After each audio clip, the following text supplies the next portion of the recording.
vous êtes bien sur TOF avec Marco Casto. Ça va, Marco? Très bien, bonjour Stéphane. Alors, bonjour Marco, pour ceux qui nous suivent et qui maintenant nous suivent de partout et dans le monde d'ailleurs, bien, Marco Casto est un ancien joueur de Division 1 qui a fait plusieurs clubs, dont Moucron, dont Mons, dont Charleroi, j'en ai oublié.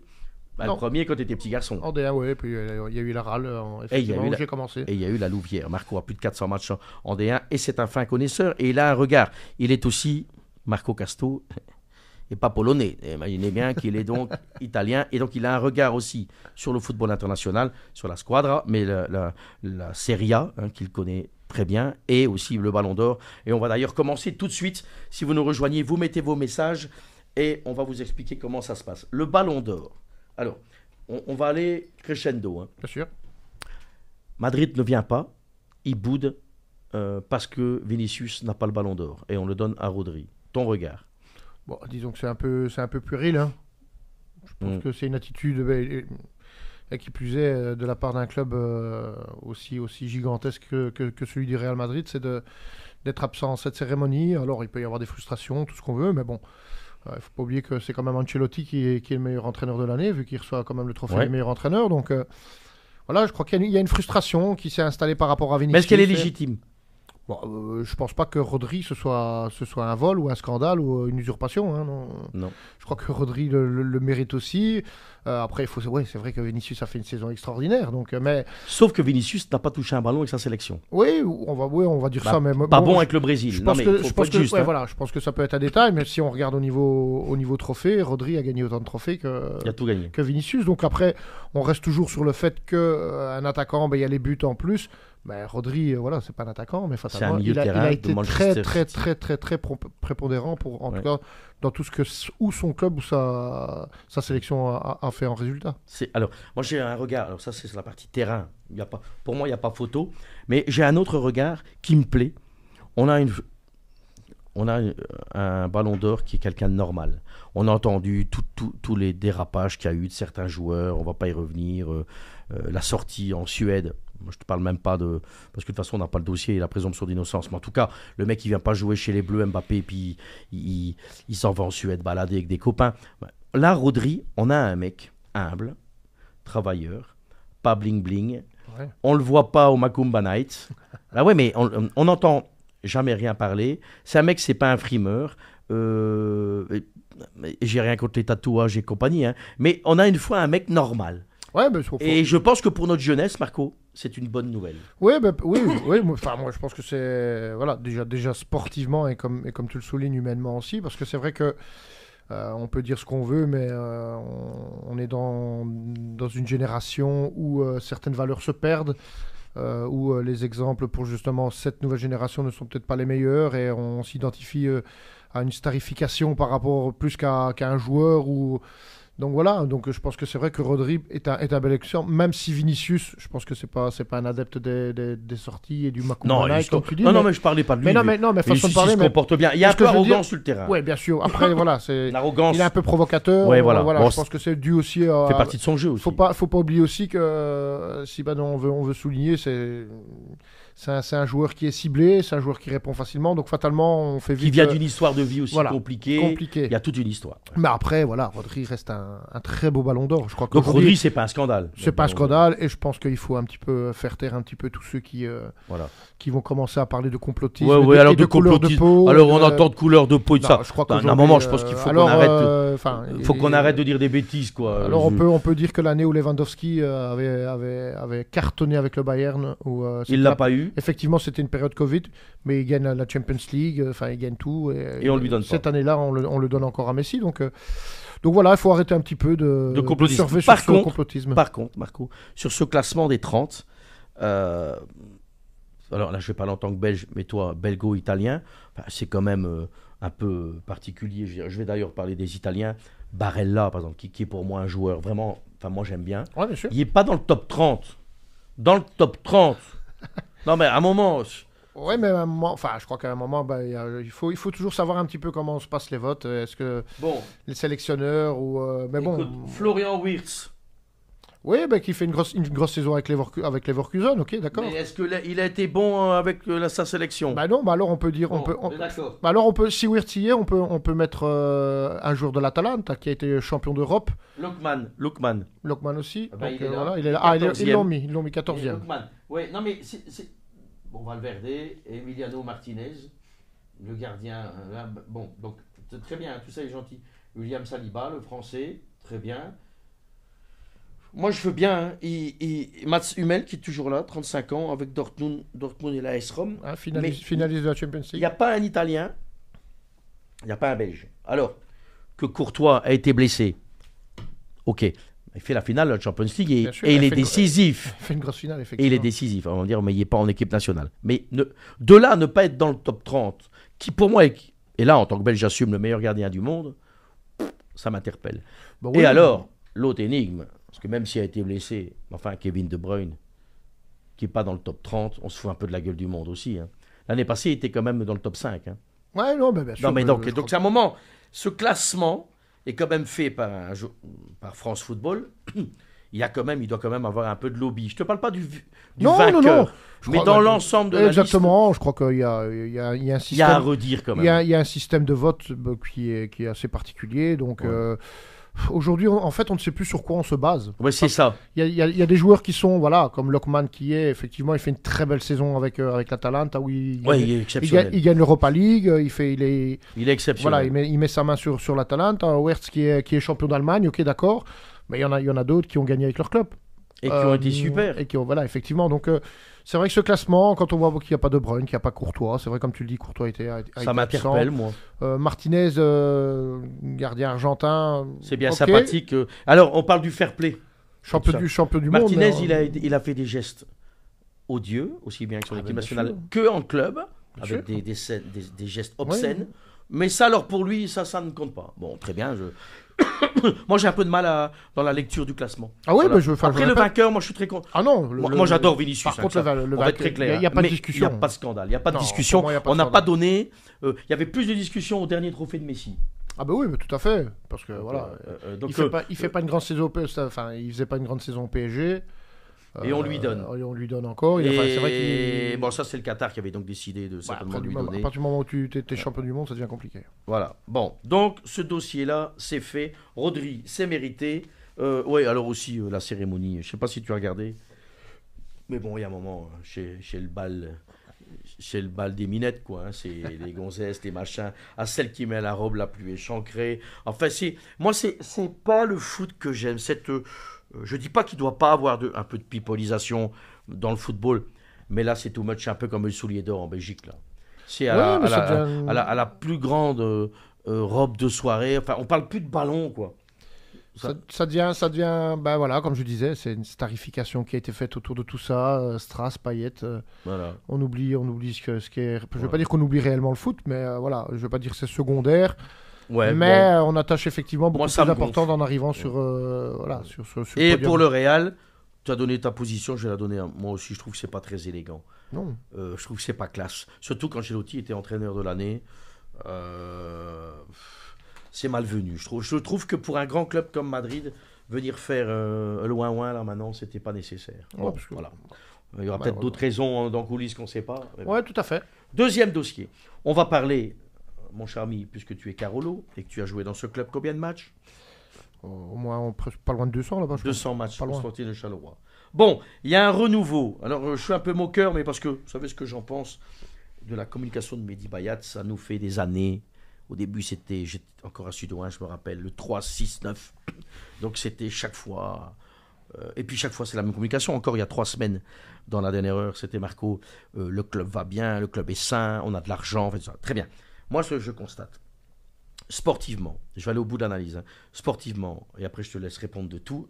On a été viré Felice Mazou pour mettre Monsieur 2000. Ça y est, très malin, Mehdi Bayat, très intelligent. Il fait un moment où derrière, il sait qu'il va jouer contre 4 équipes du bas de classement, qui va s'en sortir pour dire c'est moi le sauveur du club. Au moment, je pense que ça a été très calculé. Là maintenant, le championnat il démarre, Marco, il y a des vraies rencontres. Et bien Charleroi se retrouve quasiment relégable en sachant qu'il joue en Coupe de Belgique aujourd'hui Ouais. à Au Patro Esden. Patro Eisden, et ils vont au Cercle ce week-end. Donc, et après je te laisse la parole, hier, conférence de presse, et il y a donc un nouvel actionnaire qui est David Elmer, américain, qui à mon avis, n'est pas là pour rigoler. Et lui, il dit, si Mehdi n'atteint pas les objectifs, on se demandera si c'est la bonne personne. Donc c'est la première fois que maintenant, pardon, les gens qui ont mis de l'argent dans ce club, et pas l'ancien, le mec de bodybuilding, là, son copain, ici tu as un investisseur qui dit, maintenant, dans 2 ans, il va falloir des objectifs. Bonne ou mauvaise nouvelle? À partir du moment où on parle d'ambition, de nouveaux stades, de faire grandir un club et de pouvoir s'installer durablement dans un top 6, bah oui, c'est une bonne nouvelle. Parce qu'il faut s'entourer. Enfin, tu es quand même d'accord avec moi, depuis 15 ans, on annonce qu'on va gagner la Coupe de Belgique. C'est ce que je dis. Et c'est que chaque fois, on vend du rêve. C'est pour ça que je dis, oui, quand on a des ambitions pareilles, oui, c'est une bonne nouvelle. Bien sûr. De savoir qu'on va s'entourer d'autres personnes, ou peut-être, en tout cas, remettre, je ne vais pas dire en cause ou en doute, mais en tout cas, dire à un employé, ben voilà, ton objectif, c'est celui-là, et je te laisse 2 ans pour le faire. Donc, je pense que c'est une réaction de dirigeants patrons. Comme je le disais, à un moment, quand on est employé, il y a des objectifs, tu dois atteindre ces objectifs, après il y a une évaluation qui est faite, et puis après l'évaluation, soit il y a un blâme, soit il y a une décision qui doit se prendre. Et c'est vrai que ces dernières années, comme c'était Mehdi Bayat qui prenait toutes ces décisions, et en tout cas c'était lui qui mettait la ligne conduite, en fait, de conduite à suivre au Sporting de Charleroi, c'était un peu compliqué de savoir vers quoi on allait et qui était réellement responsable des mauvais choix, en tout cas des mauvais choix sportifs. Et puis toujours cette manière de nous vendre le truc, bien d'aller à Studio 1 3 fois par an pour nous dire que tout va bien. Mais les supporters de Charleroi, toi tu les connais bien. Est-ce qu'ils en ont pas quand même un petit peu marre? Mais de nouveau, je crois qu'on est toujours dans ce problème-là, c'est-à-dire que le supporter, le fan du Sporting de Charleroi, il ne demande pas grand-chose. Tout ce qu'il voudrait, c'est qu'on ne lui mente pas, c'est qu'on ne lui raconte pas de bobards. Chaque année, on lui vend des saucisses. Exactement, et donc ça devient compliqué. Chaque année, on essaye de vendre, parce que c'est malheureux à dire, mais que dans ce noyau, il y a 5 attaquants qui ont un niveau extraordinaire. Même si ça reste des bons joueurs, je ne pense pas qu'ils soient extraordinaires, sinon ça se saurait. Et ce ne serait pas Heymans qui serait meilleur buteur de ce club. On a encore vu les lacunes ici contre OHL. Pourtant, il est content de lui. Il dit qu'il a vu des belles choses, que le jeu mais était apparemment, oui. Et là, moi, ce qui commence à me déranger un petit peu, et parce que je pense que 2000 est quelqu'un de bien, je pense qu'humainement, ça doit être un chouette mec. Mais par contre, ce qui commence à me déranger, c'est de nouveau se cacher derrière. Oui, mais ça me fait penser un peu à Steele. Hein. Steele avait aussi ce genre de communication. Oui, mais au niveau des stats, on a frappé 12 fois, et les stats sont bonnes, et les stats sont ceci, et les stats sont cela. Non, moi, tout ce que je suis en train de constater, c'est que les stats, c'est que tu commences à te retrouver tout doucement dans le cul du baudet. Et généralement, quand tu te retrouves dans le cul du baudet, c'est toujours difficile de t'en sortir si tu sors pas, en tout cas, ce qu'il faut pour aller chercher ce qu'il faut. Est-ce que tu as vu qu'il y avait un club qui s'appelait Saint-Tron, qui était dernier au classement, qui a été chercher un entraîneur qui s'appelle Félicé Madjou, et qui a le même nombre de points? Il a gagné ce week-end d'ailleurs contre Westerlo. Qui n'était pas une sinécure, mais enfin on connaît de toute façon. Mais donc il a le même nombre de points que Charleroi. Bah oui, mais puis je pense que le bilan comptable de Monsieur 2000 et de Felice, oui, il y a eu un couac, mais je le répète, j'en ai parlé à la presse écrite la semaine dernière où je disais ce qu'il faut pas oublier, c'est que au-delà des playdowns de la saison dernière, faut pas oublier que tu as quand même joué 4 équipes qui ont joué toute l'année pour pas descendre. Donc c'était, ça veut bien dire ce que ça veut dire. On est vraiment très très mauvais pour pas s'en sortir. Voilà, donc en plus tu démarrais, faut pas l'oublier, parce on faudrait peut-être le souligner, mais tu commences tes playdowns avec 5 points d'avance. Non mais ça les gens, c'est donc l'autre il est tellement fort en communication, il vend du rêve. C'était bien beau, alors, et c'est vrai que ça a quand même pas mal. Je vais pas dire endormi les gens, parce que fatalement on se sauve, il y a une dynamique au niveau du plan de jeu qui est différente. Mais comme je disais, les playdowns, c'était une chose. Mais c'est pas sur les playdowns qu'il faut juger, en tout cas, le projet de 2000, et en tout cas par rapport à ce qu'ils vont mettre en place. C'est maintenant. Mais maintenant, pour être un petit peu de son côté, et en tout cas pour le défendre, il se retrouve un peu aussi dans le même cas de figure que les autres. Hein. C'est-à-dire qu'il n'y a pas un neuf, il n'y a pas un mec qui va claquer des buts. Pas un buteur dans on vient nous dire que dans le maillot, il y en a. Il y a un Stulic qui a fait une bonne préparation, qui a disparu. On ne sait pas pourquoi. Il a disparu, que ce soit avec les entraîneurs qui étaient là avant ou maintenant. Mais je crois que maintenant, je crois que le président a raison de dire, voilà, aujourd'hui, maintenant, on va se diriger vers ce genre de décision, c'est-à-dire évaluer les employés sur les objectifs, et après on verra. Je regardais, Marco, parce que quand même travaillé un petit peu pour préparer cette émission, un petit peu le parcours de Charleroi en Coupe de Belgique donc durant ces dernières années. C'est quand même un peu surréaliste. Chaque fois, voilà, je l'ai là. L'année passée, contre l'Antwerp en 8e de finale. L'année d'avant, Serein en 16e de finale. L'année d'avant, Lommel en 16e de finale. 2021, la Gantoise, 8e de finale. Quart de finale, Zult en l'an 2000, enfin 1999-2000. Et avant, Genk, 8e de finale. Donc, chaque année, moi je me rappelle quand j'étais à Sudouin, l'objectif c'était gagner la coupe. Ouais, tout à fait. Ici, c'est même plus gagner la coupe, c'est ne pas perdre pour pas sombrer. Parce que tu peux pas te faire éliminer cette semaine avant le Cercle de Bruges. Ah ben c'est clair, je pense que si tu devais passer à la trappe ici contre le Patroisden, le match contre le Cercle va être très très très très compliqué. Après on leur souhaite de gagner, bien évidemment. Pour être dans une spirale, parce qu'après oui, ça peut être l'inverse. La différence, c'est que le problème, c'est qu'aujourd'hui le Sporting est dans une passe, enfin en tout cas dans un creux, vu qu'ils sont à 2 sur 15, je pense, si je me trompe pas, ils sont à 2 sur 15, tu vas au Patroisden, qui eux jouent la tête en D2, et qui n'est pas de sinécure. Et tu les joues à domicile, il n'y a pas de VAR, il n'y a rien du tout, ça va être hostile, entre guillemets, ça va être hostile, même hostile au niveau du terrain, parce que c'est quand même ça va être quelque chose, hein. Et puis c'est Steinen qui est entraîneur là-bas, et on sait très bien que c'est quelqu'un qui a un caractère assez sulfureux, donc il faudra pas grand-chose pour motiver ces équipes-là. Et si malheureusement tu passes à la trappe, au Cercle de Bruges, comme je le dis, je le répète, ça va pas être évident de remettre, de faire le vide dans les têtes et de bien préparer en tout cas ce match du Cercle. Charleroi, c'est fait. On fait un petit clin d'œil sympa à nos amis de la Louvière, c'est pas loin de chez toi. Bien sûr, c'est chez moi même, je dirais. Salvatore Kouraba, qu'on va recevoir d'ailleurs, un de ces quatre, moi j'assume, qui est un de mes bons copains, qui a fait un travail exceptionnel, notre ami Enzo Schifo. Nicolas Frutos qui fait du bon boulot. Non, mais oui. Bah, non, mais ils sont là. Je crois que Salvatore a su même si au début du projet, j'étais pas vraiment tout à fait d'accord de la façon dont il voulait le présenter. Mais puis voilà, il s'avère que on sait de toute façon que c'est un fin stratège, c'est un homme d'affaires exceptionnel. C'est quelqu'un qui s'est replongé très vite dans le milieu et qui s'est très très très très bien entouré. Donc aujourd'hui, on le voit dans sa structure sportive.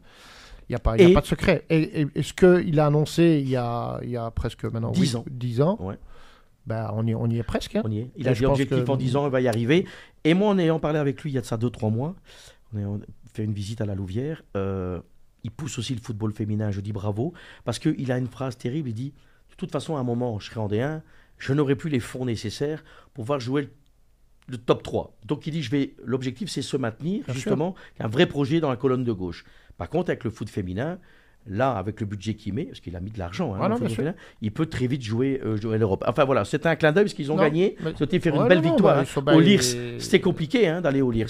Non, ils sont en train de faire un début de championnat remarquable. De montant, voilà. Donc il y a 2 montants, mais on leur souhaite en tout cas de terminer dans les 2 premiers. Ouais, une équipe qui va moins bien, c'est nos amis anderlechtois qui se sont déplacés à Bruges. C'est un peu unanime. J'ai tout lu, j'ai tout regardé. Oui, c'est ce qui ressort vraiment. La mentalité. Une équipe de gamins qui sont allés perdre contre une équipe de vieux briscards, avec des Van Aken, des vieux briscards au Club Bruges. C'est un peu ça ou c'est trop réducteur? On va pas dire que c'est réducteur, mais en tout cas, je crois que la mentalité, je pense pas que tu montes sur un terrain sans avoir la mentalité, et encore plus quand tu joues un match pareil, voilà. Quand tu joues un topper comme ça, comme on dit, je pense que la mentalité, ou alors tu te chies dessus, c'est différent. Ouais. La différence, elle est peut-être là, c'est que t'es pas prêt à affronter ce genre de match. Peut-être. T'es pas prêt parce qu'on me dit parce que j'ai entendu à gauche à droite, mais sur le terrain il y avait quête de Nerpé, de ceci, cela, mais d'accord, mais quand tu vas jouer à Bruges dans un topper, compagnie, c'était le même discours, je vais même te dire que même quand tu es un joueur expérimenté, il faut avoir les épaules assez solides pour aller jouer à Bruges dans un match pareil. Les Coronets, Voilà, il faut les avoir. Et donc voilà. Jeune ou pas jeune, tu peux avoir des Coronets. Je veux dire. D'accord. Mais tu vois, à l'époque de compagnie, c'était le même. C'était le même débat. C'est tous des jeunes de Nerpet, donc il faut laisser du temps. Mais Anderlecht, tu vas pas laisser du temps pendant 25 ans, non, à un moment. De toute façon, ça n'existe pas. Quand tu as un club comme Anderlecht, Ça peut être Anderlecht, Genk, Standard. Je veux dire, t'as pas le temps pour ça. On Et n'a le pas coach, le temps. il est fautif pour ça ou pas? Bah, certainement. C'est un jeune coach. C'est un jeune coach. Et puis, enfin, moi, je crois que. Enfin, moi, j'avais dit que la pression, quand il est arrivé en intérimaire, entre guillemets, on le voyait très, très cool, très calme. Il gagne. Ouais, il gagne en Europe, mais il gagne pas en Belgique. Donc, tu gagnes à la Sociedad, tu gagnes contre Ludogorets. Enfin, mais Là, maintenant, ça va devenir après compliqué maintenant déjà que, pour lui. maintenant, bah, bien sûr. Bien sûr. Monsieur Hubert, Tu deviens, bah oui, maintenant tu étais 1, la pression elle y est. Hein. Donc tu sens déjà une différence par rapport à ça. Et donc, ils vont trouver un coach à Noël, tu penses? Moi, Anderlecht mon sentiment, c'est que même s'ils l'ont confirmé aujourd'hui, je pense qu'en décembre il est plus là. Ils cherchent. Je suis quasiment convaincu. Je peux pas. J'ai du mal à penser, j'ai du mal à croire que Anderlecht puisse s'enliser chaque semaine. Regarde le Bah, classement, c'est vraiment le mot. Hein. Là, même si tout le monde se tient, mais pour le moment, ils s'enlisent. 7e. Alors, c'est bien beau de prester en Europe, bien évidemment, mais c'est pas, ça restera qu'un temps, parce que voilà, après, en Europe, tu vas certainement tomber contre un gros morceau, Ouais. et qui va peut-être arrêter ta course. Mais par contre, le championnat, il faut se qualifier pour la saison d'après. Ouais, donc pour toi, nous, on va changer. J'ai du mal à croire que. Moi, je pense comme toi un peu, Marco. J'ai J'aime du mal à beaucoup croire. David Hubert. J'aime bien. Ah, le ben mec. moi aussi, j'aime J'aime bien comment bien. il se comporte et tout. Mais je pense que pour un club comme Anderlecht, d'ailleurs, on va faire un parallèle après. Commencer comme jeune entraîneur. Bon, d'abord, je pense qu'il a les trucs, mais il faut des reins solides, mais il faut de l'expérience. C'est du métier. Moi, je pense que pour reprendre un club comme Anderlecht, ou en tout cas des clubs comme ça, il faut déjà avoir un gros vécu derrière, sportif, en tant que joueur. Et Ça, il l'a. C'était un bon joueur, David. Il a travaillé, il a joué à ouais, Genk. il a joué Il était champion de Belgique, non? Ouais, mais je veux dire, ouais, d'accord, mais je veux dire, comme entraîneur, il faut vraiment avoir ce plus Cette valeur ajoutée. Le mec qui a gagné beaucoup de trophées. Leadership. Voilà, il sait de quoi il parle, voilà, il est respecté parce que quand il rentre dans le vestiaire, il a gagné peut-être 3 coupes. Non, mais tout le monde peut pas se Zinedine Zidane ou Vincent Kompany. Je dis pas le contraire, mais il y a quand même des joueurs sur le marché. Qu'est-ce qui a fait que Van Bommel n'ait pas pu se retrouver en Anderlecht aujourd'hui? Ouais, ça c'est une bonne question. Ça, ce serait, je pense, un bon choix. La culture hollandaise, on en a eu plein avec des et boss c'est là que je veux et dire, tout. champion comme entraîneur, Ouais. comme joueur, il a Ça un palmarès devient, énorme. je vais t'expliquer Donc la voilà. raison. Hein. Lobby, pouvoir, c'est-à-dire qu'à mon avis, Van Bommel, il a des exigences sportives, ce qui est normal. À mon avis, le garçon. Ouais, le garçon, il sait ce qu'il veut. Et puis derrière, dans le comité directeur d'Anderlecht, t'as des mecs qui veulent garder la mainmise et qui veulent pas donner trop de pouvoir à un mec. C'est marrant parce que dans certains clubs comme ça, ils ont quasiment pas envie qu'il y ait une réussite. Que s'il y a une trop grande réussite, ils perdent de leur petit pouvoir. Ah, ben bien sûr. C'est terrible. Mais c'est Anderlecht. un peu ce qui se passe à Anderlecht, je pense. Anderlecht doit réagir, en tout cas en championnat, il doit réagir parce que là, il commence à s'enliser. J'ai pu lire à gauche et à droite que tout le monde était derrière l'entraîneur, mais ça, c'est les discours de joueurs. Parce qu'il y a aussi, moi quand je vois un peu que Léonie est nouveau, toujours en discussion, est mis sur le banc et ceci, cela. Et quand on voit un peu les changements Ça fait très bricolage. Quand tu vois, où on s'obstine à mettre Ritz. Moi qui vois. Ritz, c'est catastrophique. Quand Il faut dire les choses. Mais quand je vois Léonie, qui est un joueur complet, qui sait jouer, qui sait marquer, qui sait arracher des ballons, et qui est encore mis, je veux dire, parce que quelque part, il passe deuxième derrière Ritz, la plupart du temps. Ah, mais c'est ça, oui. Donc ça, et Hubert fait pour moi l'erreur de s'obstiner aussi là-dedans. Donc, et Hubert, parce que c'est malheureux à dire, on va encore me dire, là on peut me dire, ouais, il faut lui laisser le temps, il faut faire ceci, cela. Anderlecht, t'as pas le temps, et les choix que tu fais en Anderlecht, pour moi, sont pas les meilleurs. Pour l'instant, là, je pense qu'il commence à perdre de son crédit. Alors, tiens, en parlant de jeune entraîneur, Sébastien Pocognoli, à l'Union Saint-Gilloise, garçon qui lui avait déjà travaillé en amont avec des équipes réserves et tout ça. Là, idem, on lui donne l'Union Saint-Gilloise et on a le même discours qu'à Charleroi. Ça joue bien, c'est pas mal. J'ai vu les confrères Marc Delire et toute la bande, Silvio Proto et tout ça, et que je critique pas, hein. Chacun a des avis, on se trompe parfois, on peut tous se tromper, moi le premier, mais ils sont tous unanimes, ça va payer à l'Union, ça va payer. Et moi, j'ai envie de dire, et Dieu sait que j'aime beaucoup humainement Sébastien Pocognoli, parce que je le connais personnellement, moi, je commence quand même à m'inquiéter. Moi, je m'inquiète vraiment. Hein. Moi, souviens-toi, on avait fait une capsule concernant l'Union où je disais que l'Union était tout doucement en train de perdre de cette vibe qui était autour d'eux. Hein. Moi, je le dis, je le répète. Alors, on m'a posé la question de savoir s'ils allaient terminer dans le top 6. Moi, je pense, parce que quelqu'un avait dit qu'ils y seraient facilement.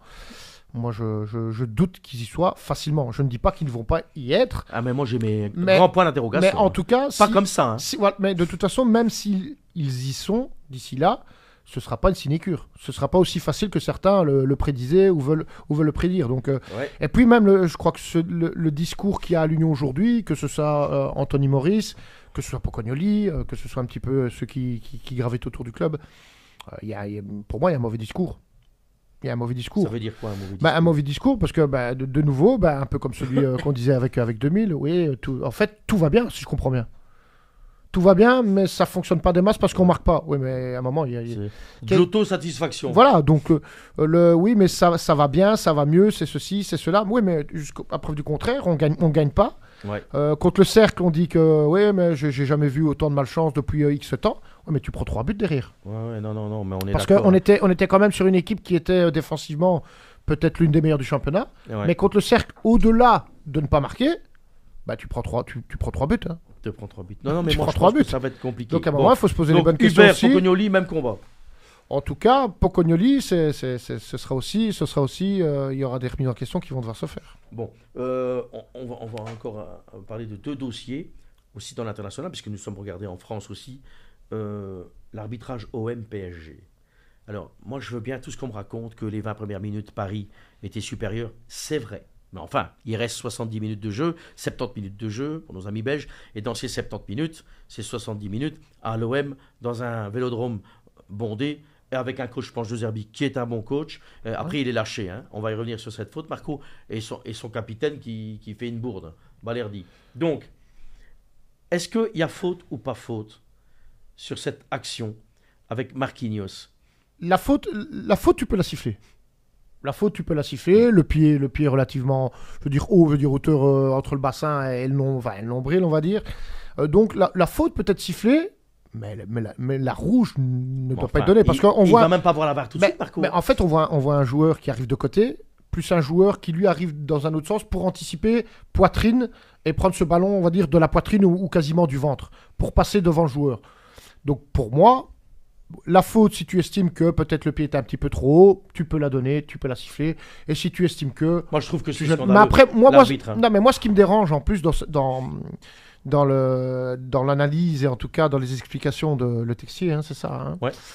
Qui vient dire qu'à la base, il met rouge parce qu'il voit que Marquinhos a une trace. Et la trace, elle n'était pas de la semaine d'avant. Enfin, je sais rien, j'exagère. Mais... Ouais, mais non, mais alors Stéphane, il suffit que... Enfin, c'est bien simple. La semaine prochaine, il suffit qu'il y ait un tacle un peu appuyé et que tu marches un peu sur la cheville ou sur le et que tu montes une trace. Tu montes une trace de, je sais pas, de cale, voilà, parce que tu as reçu un tampon. Ben voilà, d'une cale, donc tu mets rouge parce qu'on voit qu'il y a une petite blessure. Moi, il y a un truc qui donc me dérange. Son explication là, et c'est là que tu vois aussi quelque part. Tu vois que le mec, en fait, il connaît pas le foot.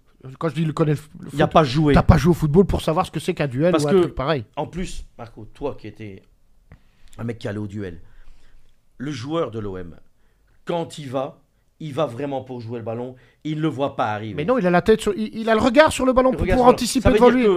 Merde, quoi, à la limite, si on sanctionne même un mec qui va dans l'envie de jouer un ballon.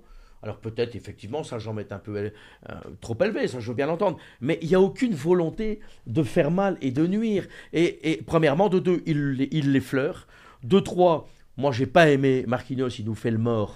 Ouais. L'autre, il nous fait le mort, là. Et l'arbitre, il tombe dans le panneau. Tu sais qu'en Angleterre, j'ai un de mes amis qui a joué en Angleterre et qui me dit mais même pas, on siffle. On fait jouer. En plus, tu tapes dans la main, c'est fini. Je suis même pas sûr, que le joueur de l'OM arrive deuxième sur le ballon. Hein. Moi, je pense qu'il est premier sur le ballon. Moi, je pense que c'est Marquinhos qui arrive un peu en retard et qui vient mettre sa poitrine sur ses cales. Hein. Donc, Marquinhos arrive en retard. Moi, je crois. Et quand tu sens un peu le football, tu sais en tout cas voir qui a l'intention d'eux. Parce que, je reviens sur ça, mais quand tu viens m'expliquer, ouais, mais c'est parce que j'ai vu après qu'il y avait des traces. Ah bah alors on arrête. Ridicule. Donc ça veut dire qu'un mec qui va mettre un coup de boule parce qu'ils ont un duel de la tête, un saigne et l'autre pas, bah tu exclus le gars qui a mis un coup de boule et parce que l'autre saigne sur un duel de la tête. Bon, soit. On a fait du belgo-français beaucoup aujourd'hui. On va faire un petit peu de belgo-italien puisque Romelu, c'est compliqué avec Naples. Hein. Il se fait un petit peu dézinguer dans la presse italienne. On a l'impression qu'il n'y arrive plus. Le problème, Stéphane, c'est que lorsque tu es un joueur qui commence à avoir un certain âge, qui a donné autant, qui a besoin d'être bon physiquement pour pouvoir faire de gros matchs comme il le fait souvent, il faut qu'il soit vraiment apte physiquement. Il faut qu'il soit à 100%. Aujourd'hui, il ne faut pas oublier que Lukaku revient quand même d'une période assez compliquée. Parce que voilà, avant, je veux dire que maintenant, on va dire déjà depuis la Coupe du Monde. On va dire que ça fait 2 mois, disons que ça fait 2 mois, et encore, je ne suis même pas sûr que ça fasse 2 mois. Il a intégré Naples, il faut qu'il se remette en route, mais c'est toujours compliqué, et peu importe quel niveau, de retrouver très vite un niveau si tu n'as pas fait une belle préparation. Ouais. Donc aujourd'hui, on voit un Romelu qui a des difficultés à retrouver son niveau, qui a du mal à retrouver, en tout cas physiquement, son niveau. Et je le répète, sans ce niveau-là, Romelu Lukaku n'y arrivera pas. Il a besoin de ça. Il a besoin d'être bien physiquement pour le faire. Ça semble une saison compliquée. Et c'est vrai que... dans un club qui n'a pas le temps non plus d'attendre trop. Ah mais non, parce qu'aujourd'hui, les attentes... de toute façon, Conte n'est pas à Naples. Si, Conte va dire devant la presse, devant les gens... Ben oui, mais le titre ne se joue pas, le discours est tout autre quand ils sont en aparté et quand ils sont au camp d'entraînement. Donc, quand tu es premier avec 4 points d'avance aujourd'hui, au mois de novembre, Conte ne va pas me faire croire, ou ne va pas faire croire à la presse en tout cas, qu'il ne joue pas le titre. Qu'il joue pas, oui, d'accord. Et donc, c'est d'où tu dis, on n'a pas le temps dans ces clubs-là. Bon, on attendra encore quelques semaines avant d'être... mais là, je vais attendre Noël aussi pour voir où est-ce qu'on en est, parce que, encore une fois, je ne veux pas m'acharner, mais...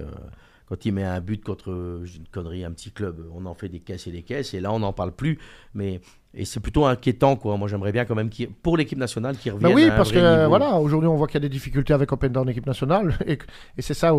Que pour l'instant on en a on fera peut-être, mais je pense que Lukaku sera toujours important pour l'équipe nationale. En tout cas, dans le noyau pour entourer les jeunes. Mais ça, je suis d'accord avec ça. S'il doit être à 100%, et s'il est à 100% titulaire, parce que voilà, on voit qu'il y a des difficultés et par rapport au système de jeu que l'équipe nationale joue. Donc, ce serait bien qu'il nous revienne en forme, effectivement, et comme ça peut être, ce sera que du bénéfice pour tout le monde. Alors, j'en profite pour saluer, je suis un peu enrhumé, à vous m'excuser aujourd'hui pour ce live, mais je viens d'une grosse bronchite de 4-5 jours. Nos confrères de la dernière heure et de la Meuse et du journal L'équipe, enfin aujourd'hui en tout cas, parce que parfois on aura la Gazzetta dello Sport ou Marca ou tout ça, hein, quand on va faire nos Facebook Live. Papier aujourd'hui dans Sud Presse qui nous explique que les arbitres en province du Hainaut vont faire grève, j'ai vu ça. Vont faire grève. Moi, je vais te donner mon point de vue. Il faut les encourager à une fois taper sur la table. Ils ne sont pas aidés. Combien de fois je vois pas des matchs où il n'y a même pas de juge de ligne? Ça, tu connais, hein, tu as été coach à ce niveau-là. Ton frère l'est aussi. 2. Les parents débiles au bord du terrain. Il y en a marre. Des propos racistes, débiles sur le foot, insultant l'arbitre. Il y en a marre. Il y a un moment, moi, j'étais là, j'ai essayé de donner un petit coup de main avec un président de club à Dautigny, P2 et P3 filles. Quand un mec cautionne que son délégué sur le banc dit à son entraîneur d'origine du Maghreb, retourne dans ton pays, c'est-à-dire à un moment, on en est dans toutes les dérives. Moi, je pense que le vrai problème, ce sont certains, pas tous, hein, certains présidents de club qui ne maîtrisent pas le foot, Marco, qui ne maîtrisent pas les enjeux, parce qu'il y a aussi un enjeu sociétal. On a nos jeunes, tu l'as été à Meux, entraîneur pendant des années, il faut montrer l'exemple. Et je pense que les arbitres, ils ont raison. Écoute, c'est déjà la quatrième fois maintenant, il y en a un qui se fait agresser, il se fait taper dessus. Et non, mais on marche sur la tête, quoi. Ça a toujours existé, les tensions. Oui, bien évidemment. Depuis... Mais après, la différence, c'est que, enfin, en tout cas de mon époque, que ce soit en D1 ou... On savait quelle barrière il fallait pas franchir. Ouais, la limite. La barrière qui disait, ben là, tu vas trop loin, parce que là, tu lui manques vachement de respect, et c'est même insultant pour lui. C'est vrai qu'il y avait des gros mots qui sortaient, hein, c'est pas ça, hein, donc je veux pas dire le contraire. Mais en tout cas, mais qui plus est, il y avait en plus ce retour par rapport à l'arbitre. Mais vous parlez. Et l'arbitre pouvait être très dur avec toi. Il y avait une autorité. Ouais, complètement. Là, il n'y a plus. Là, tu as l'impression que ça part en couille totale. Il n'y a plus de respect de rien. Et moi, je l'ai. Parce que pour que ça change, il faut faire des actions comme ça. Si tu fais grève, on ne va pas jouer. Les clubs ils vont perdre des billes. C'est dur ce que je dis, mais ils vont perdre des sous, la buvette et tout ça. Tant qu'il n'y a pas des actes forts, Tous les semaines, on aura un arbitre qui va se faire insulter et fracasser. Et donc, moi, je les soutiens. Et je pense que c'est M. Delferrière, je pense qu'il doit être supérieur hiérarchique. Je présume qu'il est bien conscient de la situation bien aussi. Sûr qu'il est. Et on ne peut pas en vouloir à un mec en disant tu ne fais pas les. Non, c'est pas évident pour lui non plus. C'est pas évident pour lui non plus. C'est conscientiser aux gens et aux dirigeants de club. Moi, j'ai vécu là, en 3 mois à Dautigny, des trucs, c'est pas possible, quoi, que je savais pas que ça existait. Non, mais la vulgarité, obsession. J'ai encore vu une vidéo ce matin dans un autre club aussi en provincial du Hainaut où il y a un papa, son gamin joue 16-17 ans et le papa il insulte tout le match en beuglant. Alors on l'entend puisque le stade est vide, il y a 30 personnes et tout le match il insulte. Les dirigeants doivent sévir, même avec les parents. Moi je vais te donner une anecdote dans un club que tu as joué à l'Excelsior de Moucron avec quelqu'un, je sais que tu as de la considération, Gilles Vandenbroek. Bien sûr. Un jour, j'étais à l'Excelsior de Moucron, il y a longtemps, en jeune à Futurosport. Et il y a un gars qui fait toute la première mi-temps le cri de singe sur un juge de ligne d'origine africaine. Gilles Vandenbroek a viré le père. Il a pas viré le gamin, parce que le gamin, alors c'est sanctionné, il n'y peut rien que son père est con. Sûr. Et il a dit, vous venez plus voir votre fils, à prendre ou à laisser. Ça, c'est ce genre de décision qu'il faut être. Mais il faut être courageux, parce que Gilles, derrière, on lui a mis la pression. Je crois faut être courageux. En D1, ça arrive de plus en plus, où maintenant, c'est des entraînements à huis clos, c'est même pour les jeunes, où les parents ne peuvent pas regarder. Là, on parle de P3, P2, P1. Non, mais on va où, quoi, Marco? Non, c'est pas possible. Mais parce qu'il n'y a plus cette passion qui tourne autour de. Et les parents sont fautifs aussi. Je parle des dirigeants. Les parents aussi doivent apprendre à éduquer leurs enfants, avec des règles. Merci, au revoir, enlever la casquette, serrer la main, ne pas insulter l'adversaire et tout. On est tous d'accord. Non, mais donc je les soutiens. Je soutiens les arbitres. Allez au bout, les copains. Faites un week-end sans match. Et qu'on comprenne bien pourquoi. Voilà. Bon, Marco, on a bien travaillé, Marco. Tout à fait. On a bien travaillé et on va remettre ça jeudi. N'hésitez pas d'intervenir. Et s'il faut, jeudi prochain, on reviendra s'il y a des remarques qui. Bien sûr, on peut revenir sur les dossiers, effectivement. Et Marco, ce soir, est supporter du Sporting de Charleroi. Tout à fait. Tout à fait. Enfin, j'y ai passé 7 ans, donc même si je peux me montrer quelquefois très critique, mais c'est parce que généralement, quand on est critique par rapport à un club, c'est parce que. Voilà, exactement. Donc, et que c'est toujours. Voilà. Et comme on dit, on juge toujours la fonction et pas les hommes. Bon, très bien. Excusez-moi du rhume. Mais je progresse. Le sirop commence à faire effet. Ciao, bello. Ciao. Ciao.